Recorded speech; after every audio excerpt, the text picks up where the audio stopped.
What if a goddess herself became the guardian of an unborn child? When a sage's curse took the life of a fetus that had not yet seen the world? What if she collected that lost life in a sacred pot and held it safe inside until the child was ready to be born? In a small village near Pabnasam in the Thanjavur district of Tamil Nadu. This is not a story. This is the reason our temple exists. This is the reason thousands of childless couples and expectant mothers make the journey to Thirukarukavur every year. Because here, the Divine Mother did not just bless a child, she saved one. This is Garbharakshambigai Temple, Thirukarukavur. And the goddess here is known as the protector of the womb. Welcome to Sthala Puranam, where we uncover the root stories of India's most sacred temples. Today we travel to Thirukarukavur, a village 7 kilometers south of Pabnasam, 20 kilometers from Kumbakonam and 20 kilometers from Thanjavur on the southern bank of the Vettaru river, a tributary of the sacred Kaveri in the Thanjavur district of Tamil Nadu. The name of this place tells you everything about what happened here. In Tamil, Karu means womb or fetus, Ka means to save or protect, Ur means village. Thirukarukavur, the sacred village where the womb was saved. The goddess who saved it is Garbharakshambigai. Garbha meaning womb, Raksha meaning protection, Ambigai meaning mother. The mother who protects the womb.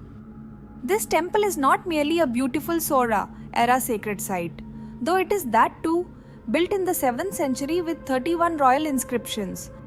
It is one of the 275 Paadal Petra Stalam, the sacred sites glorified in the Thevaram.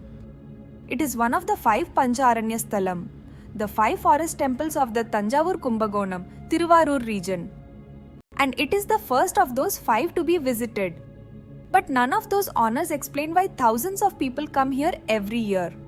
They come because of a story that begins with a childless couple, a sage's curse, and a goddess who chose to do what no human could.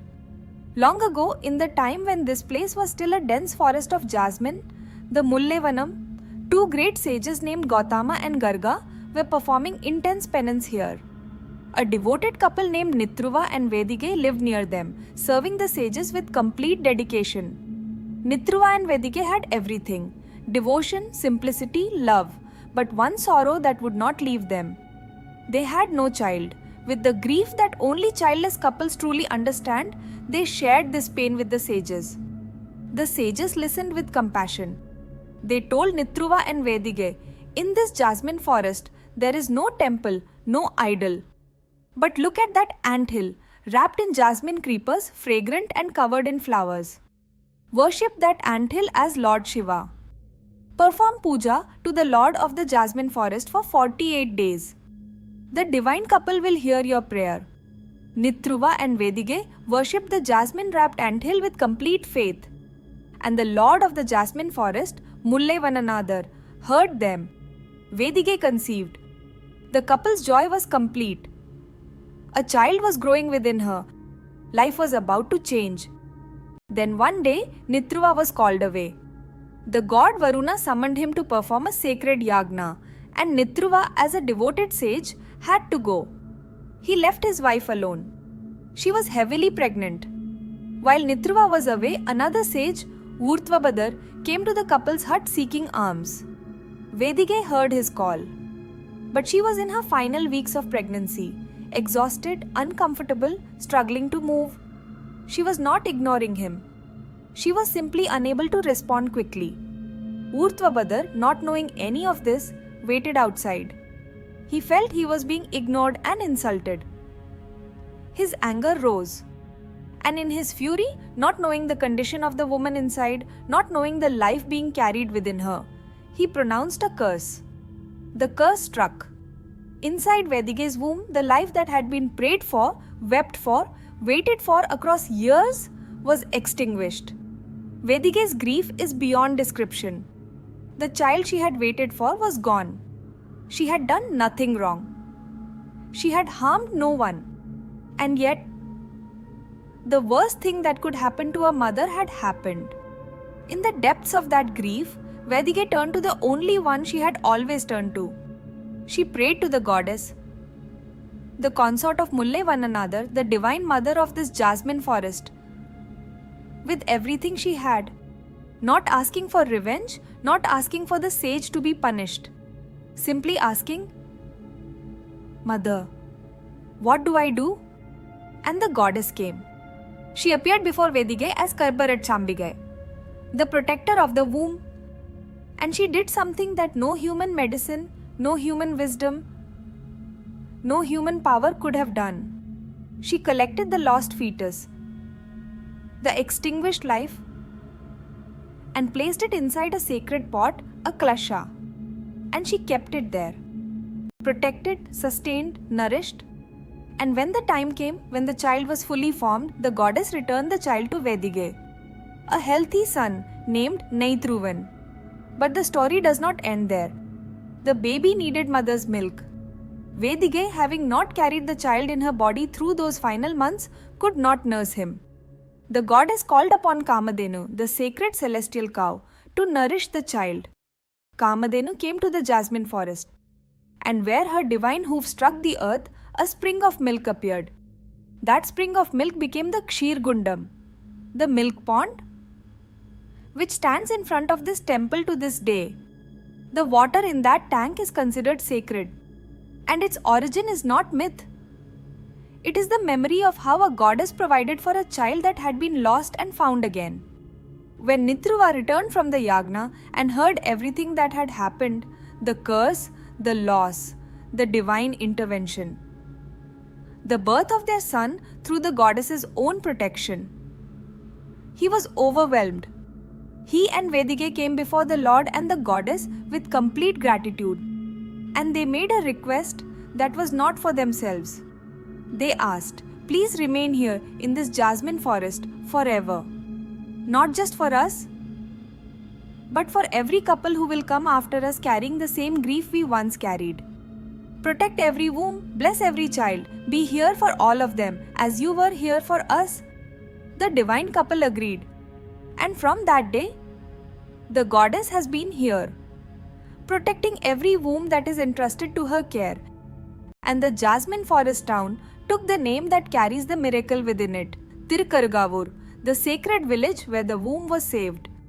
The presiding deity of the main sanctum is Lord Shiva as Mullaivananathar, the lord of the jasmine forest. His Swayambhu lingam, the self-emerged sacred form, is made of anthill mud, just as it was discovered by Nithruva and Vedikai in the ancient jasmine forest. Because of this, there is no traditional abhishekam for the main deity. Water would harm the anthill mud form. Instead, only Punugu, civet paste was applied to the Lord. This is why the temple is distinctive in its ritual practice. Mullaivananathar is also called Bhavaroga Nivarna, the remover of diseases caused by past karma. On Pradosha days, the Punugu darshan of the Lord is considered especially powerful for curing skin ailments, chronic diseases, and putra dosha, the karmic obstruction to having children. The goddess Garbharakshambigai stands in her own separate sanctum to the north of the Lord's shrine. She is 7 feet tall, standing with her left hand resting at her hip, the specific posture of a mother protecting her womb, and her right hand in the Abhaya Mudra, the gesture of fearlessness and blessing. Her expression combines fierce divine power and maternal warmth, the specific combination of a mother who will protect her children from anything. The temple is a Somaskanda Kshetram, meaning Lord Shiva, Goddess Uma, and Lord Skanda are present together. The Lord Murugan shrine between the Lord and the Goddess is what creates the complete sacred family. And it is the presence of Murugan between the parents that is specifically believed to be the source of the child blessing power of this temple. Within the temple complex are separate shrines for Dakshinamurthy, Nadraja, Karpaga Vinayagar, the 63 Nayanmar, and more. The Navagrahas here are uniquely arranged. The other 8 planets all facing the sun in the Abhaya and Varada mudras. The temple has 4 sacred water bodies: the Ksheera Kundam, the milk pond where Kamadhenu's hoof created a spring, which is the main temple tank. The Satyagubam well located between the two main shrines, the Brahma Tirtham to the northeast, and the Vritha Kaveri, the branch of the Kaveri river, where many temple festivals are held. The most distinctive ritual at Garbharakshambigai Temple is the Vasapadi Mezhugutal, the ghee threshold ritual. Childless couples who seek the goddess's blessing smear ghee on the stone threshold of the Garbharakshambigai sanctum and draw a rice flower column. The priest then sanctifies ghee as prasadam at the goddess's feet. This prasadam ghee is taken home, mixed with half a kilogram of pure cow ghee, and both husband and wife consume it every night for 48 days, skipping only during menstruation. The specific number 48 days mirrors the 48 days of prayer that Nithruva and Vedikai performed before their own blessing arrived. For pregnant women seeking safe delivery, the priest gives castor oil that has been sanctified at the goddess's feet. When labor pain begins, the oil is applied to the lower abdomen. Devotees report that when this is done, complications do not arise. The delivery is smooth, the child arrives safely. After the goddess's blessing has been received, after a child is born to a couple who had prayed here, they return with the child. They perform the Thanga Thottil, the golden cradle ceremony, carrying the child around the temple in a sacred pradakshina. And many perform Tulabharam, offering fruits, sugar or provisions equal to the child's weight as an offering of gratitude. For Vamsa dosha, the karmic obstruction of a family line, the specific prayer is the Navagodinai Diba Prarthanai. 1 lamp for Vinayagar, 1 for Mullaivananathar and 9 lamps for Garbharakshambigai, 11 lamps in total offered together. Garbharakshambigai Temple is one of the oldest continuously worshipped temples in Tamil Nadu. Built in the 7th century in the Sora style of Dravidian architecture, the temple has 31 royal inscriptions from the reigns of Rajraj 1, Rajendra Sora 1, Kulothunga Sora and Vikrama Sora. It finds mention in the Thevaram and in the Periyapuranam by Sekirar. It is the 18th Paadal Petra Stalam in the south of the Kaveri. Let us hear a verse by Gnanasambandar.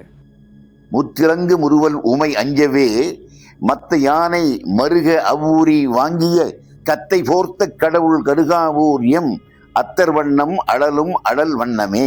The temple measures 460 feet by 284 feet with a 5-tiered east-facing Raja Gopuram and a secondary south-facing entrance.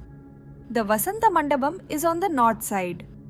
The Jasmine Garden, the Mullaivanam that gives the Lord his name, is on the south side. The entire complex is enclosed by a granite wall. Temple timings: morning and evening on all days. 6 daily rituals are performed. The major festivals are Vaigasi Visagam for Mullaivananathar, Adipuram and Navratri, Urchavam for the goddess, Annabhishegam, Skanda Sashti, Kartigai Mahadibam and Pangani Uttiram. The temple is 3 kilometers from National Highway 36, connecting Tanjavur and Kumbakonam. The nearest airport is Tiruchi, approximately 45 kilometers away. That is the story of Garbharakshambigai Temple, Thirukarukavur, where a child was lost to a sage's thoughtless curse and saved by a goddess who refused to let that life end before it had truly begun. Where the goddess held an unborn child in a sacred pot through the months it should have spent in the womb. Where a celestial cow's hoof created the milk pond still sacred at the temple's entrance. And where, to this day, the Divine Mother waits for every couple who comes carrying the grief that Vedikai once carried, the grief of a child not yet arrived. Even today, thousands come here believing that when hope seems lost, the Divine Mother continues to protect life with the same compassion shown in the temple's sacred legend. Which temple should we visit next in Sthala Puranam? Subscribe to Sthala Puranam for more divine temple stories.